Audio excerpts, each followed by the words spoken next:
Welcome back, folks, and we are moving on. And we are in the middle of our unit on naming compounds. And last time we talked about how to name ionic compounds, and we said with a let's go back and write some notes here, right? We've got naming, and we have over here ions, and we talked about ions, and we have cations, and we have to name them a certain way, right? We just say usually the metal plus the word cation. And then over here we have anions. And how do we name them? We take a stem and we put the suffix "ide" on there. Now we could have cations that have multiple cation states. In that case, we have to write down the metal and then the charge in parentheses, right? So the charge in parentheses as a Roman numeral and the word cation, right? And these are usually my D block and P block, D block, P block metals and F block metals. Over here, we have some that have only single charges, and those are my group ones, group two, aluminum, zinc, cadmium, and silver, right? And these guys never have their charge written after them. Good, so that's ions. And then we came over here and they said, hey, we can talk about compounds. And we have ionic compounds. And how do we name ionic compounds? Well, we're going to put the metal name first, followed by my nonmetal and nonmetal stem, and then we'll use the suffix "ide," right? So sodium chloride. And then when we're making our formula for this, what has to happen? Well, the net charge has to equal 0. And how do we do that? We find a least common multiple between my cation and my anion, figure out how many cations are needed to get to the least common multiple, see how many anions are needed to get to the least common multiple, and then we get something like this, right? Where the metal comes first and the nonmetal comes second. Perfect. So that's a quick overview. And now we want to get into how do we name molecules? All right, so let us look at our question, or consider. We have a molecule composed of 3 oxygen atoms and 2 nitrogen atoms. So what are we going to do? We're going to write the formula and the name for the molecule. Okay, this is a molecule, and what does that imply? If it's a molecule, we're talking about a nonmetal plus a nonmetal. Okay, so how do we name this and write the formula? Well, with ionic, what did we do? We put the metal first and then followed by the nonmetal and put "ide." Well, we immediately have a problem. And what is that? Well, which one of these is the metal? Neither is a metal. Yoink, that doesn't work. So we have to have a whole new set of rules. So let's look at my molecules, and remember this is a nonmetal plus a nonmetal, and remember hydrogen is a nonmetal. Okay, here we go. First thing we have to do is decide what element comes first. So the first element, we have to decide some way to get that. And here's the rule. The first element is the element from or in the lower group number. Lower group number. Okay, so we're looking at oxygen and what was our other? Oxygen and nitrogen. Oxygen and nitrogen. Oxygen is in group what? It is in group 16 and nitrogen is in group 15. Which one is the lower group? 15 is the lower group, meaning I'm going to put nitrogen first. So I put down nitrogen followed by oxygen. Good. How many atoms of nitrogen do I have? I have 2 atoms of nitrogen, so that goes there. And how many atoms of oxygen? I have 3, and I put 3 there. So this is my formula. The formula is a piece of cake. Formula N2O3. Good. Now, further rules on my first element. The first element is from the lower group. Good. First element, never gets a suffix. Okay. Second, prefixes. Okay, it does get prefixes, but not for one atom. If you only have one atom, then there's no prefix. So what are these prefixes? Okay, if I have one atom, here's my atom, and here are my prefixes. One, okay, there is no. Two, di. Three, tri. Four, tetra. Five, penta. We need more space. Six, hexa. Seven, hepta. Eight, octa. Nine, nona. And 10, deca. So these are the prefixes I would use on which?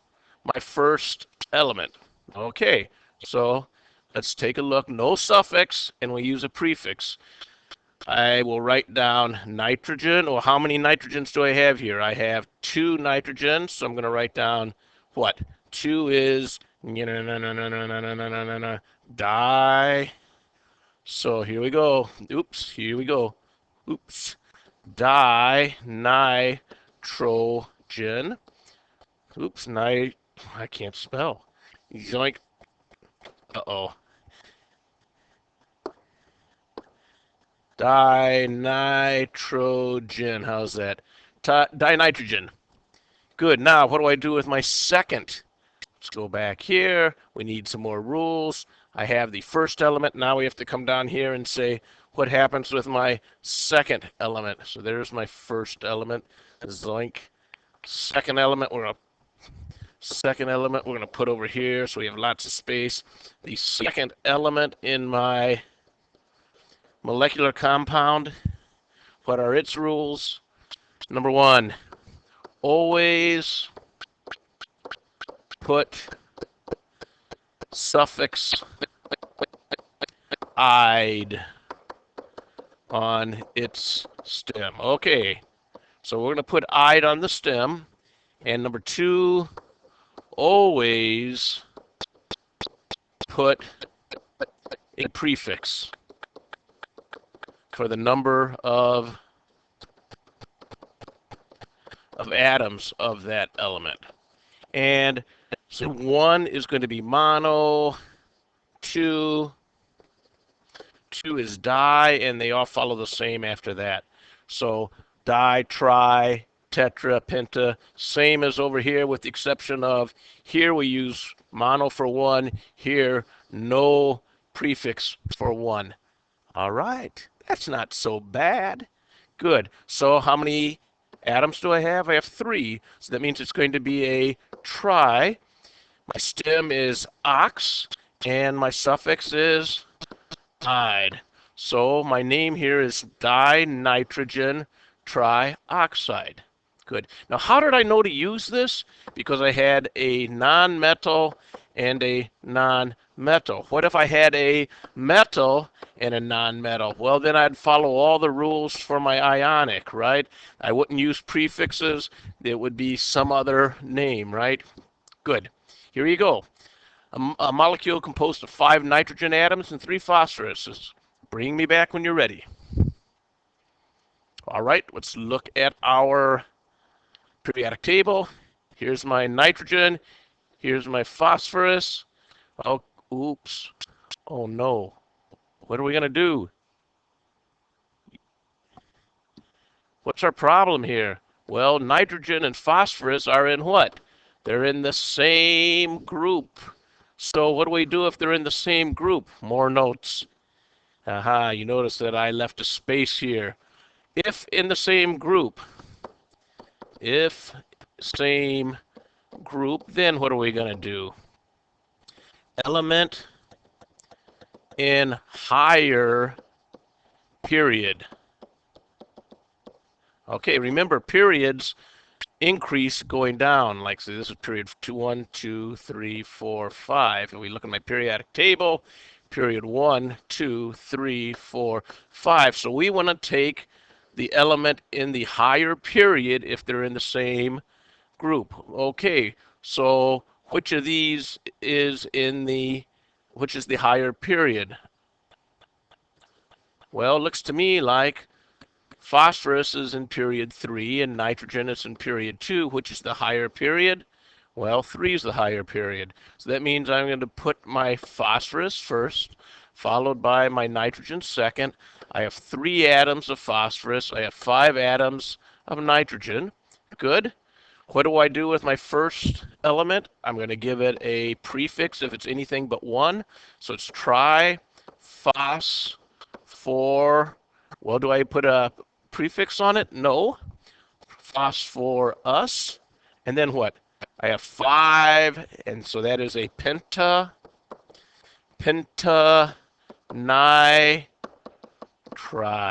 right? Triphosphorus pentanitride. Good. All right, going forward, you all do this one. I have one molecule composed of 5 bromine atoms and one phosphorus atom. Okay, phosphorus, we know where phosphorus is. Phosphorus is right here. I'm gonna have to change my color.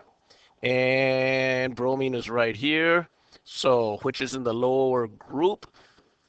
Phosphorus is in the lower group, meaning phosphorus will go first. So I'm going to put a P here and a Br here. How many phosphoruses do I have? I have 1. How many bromines do I have? I have 5. Since I have 1, I don't write down the 1. So what do we write here? Phosphorus pentabromide. There we go. Phosphorus pentabromide. Next. Let's try one more. 3. I have a molecule composed of 3 chlorine atoms and 1 nitrogen atom. You guys do this and give me the answer. All right. Chlorine is here, nitrogen is here, which is in the lower period, lower group. Nitrogen, so I'm going to put nitrogen first. Oops, that's not very good. Nitrogen, chlorine. How many nitrogens do I have? I have 1, so I don't write a subscript. I have 3 chlorines. Good. I have 1 for my first element. That means no prefix, so it's just nitrogen. How many? Tri. Chlor is my stem, and ide is my suffix. Remember, no suffix on the first element, no mono on the first element. Good. Nitrogen trichloride. Excellent. Here we go. Consider a molecule composed of 2 oxygen and 1 sulfur atom. All right, you guys can do this one.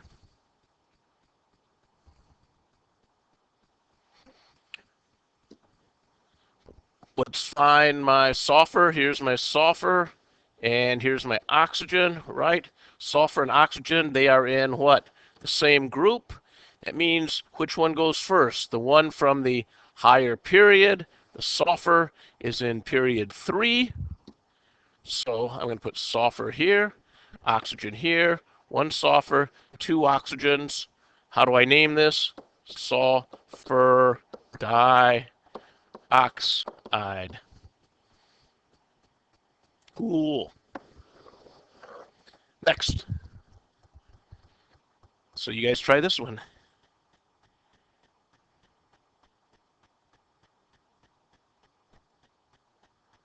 All right, here we go. Nitrogen and oxygen. Oh, let's clean this up a little bit. This is zoink. Need a new color. There we go. Nitrogen is here. Oxygen is here. What's my decision? Well, first I look at group. Which one is from the lower group? Nitrogen's the lower group. So I'm going to put nitrogen first, followed by my oxygen. And I put a 2 for my nitrogen, nothing for my oxygen. And then what? It's going to be dinitrogen. Now here's a little change. Okay. Let's add a little tiny note here with my prefixes on my second element. If stem begins with O, such as oxygen, then don't use your mono, just use mon. Same thing with your A's. Don't use the O's. Drop the O, and also drop the A in things like penta and hepta. So it would not be monoxide. It would be simply monoxide. And it wouldn't be hepta, so that's wrong. It wouldn't be heptaoxide. It would simply be heptoxide. Okay? Good. So we get rid of that alliteration for things like oxygen. Here we go. Where are we? Okay, so how do we name this? Not monooxygen, but monoxide. There we go. Dinitrogen monoxide. You guys give this one a shot. Well, same kind of thing. We have nitrogen and oxygen.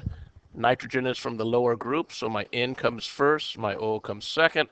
How many nitrogens do I have? 2. How many oxygens do I have? I have 5.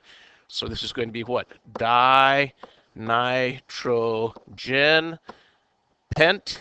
But notice I don't say pentaoxide. No, I get rid of that A and it's just pentoxide.